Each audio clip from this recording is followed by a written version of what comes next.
अगर आप भी चाहते हैं कि एसएस फिल्म्स मोतिहारी के ऑडियो वीडियो सबसे पहले आप तक पहुंचे, तो इस चैनल को सब्सक्राइब करें और साथ ही बेल आइकन को दबाना ना भूलें। Presented by SS Films Motihari. Music by Saurabh उसकारिया।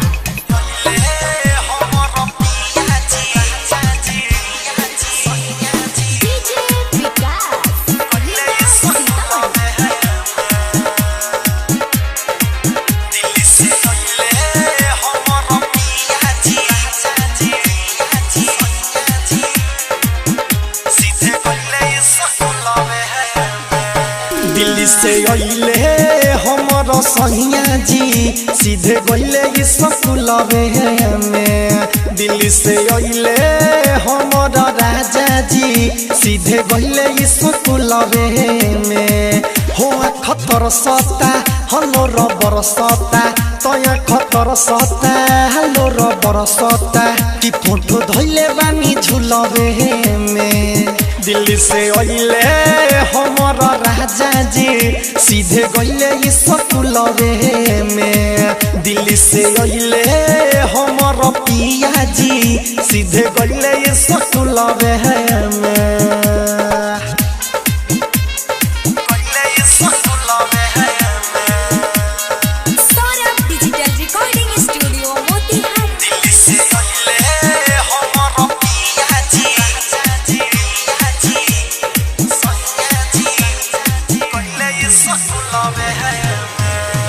गोर रहले भैले करिया दुबारा गइले,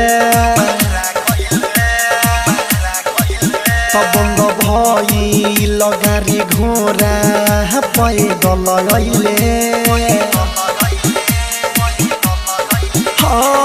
सैया के तनी कोन बिसरे, सुरतिया हो सुरतिया हो तो सुरतिया हो। गोर रहले भैले करिया दुबारा गइले, तबंग भई लगारे घोरा पैदल गइले। सैया के तनी कोन बिसरे, सुरतिया हो सुरतिया हो तो सुरतिया हो। आवे रोआई कहाँ हम जाई हुई है कावाना वो हलिया में। दिल्ली से अइले हमर सैया जी, सीधे गइले स्कूलिया में। दिल्ली से अइले हमर पिया जी, सीधे गइले स्कूलिया में।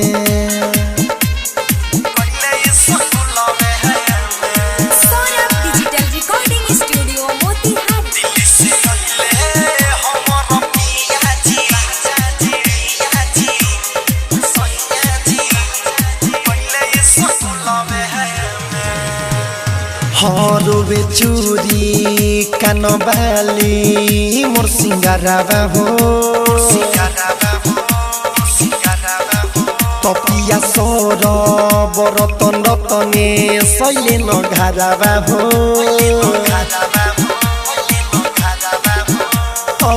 राइटर छबिला के बिना न रहाई हो न रहाई हो न रहाई हो।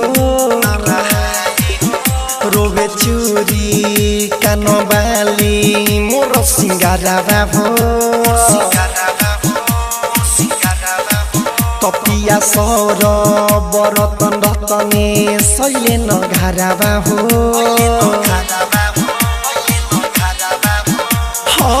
राइटर छबिला के बिना न रहाई हो न रहाई हो न रहाई हो।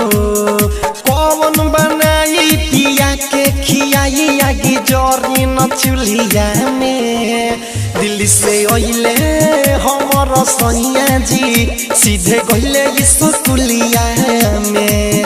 दिल्ली से अइले हमर राजा जी, सीधे गइले स्कूलिया में। तया खतर सता हलो रबर सता, हो खतर सता हलो रबर सता, फोटो धइले मानी झुलवे में।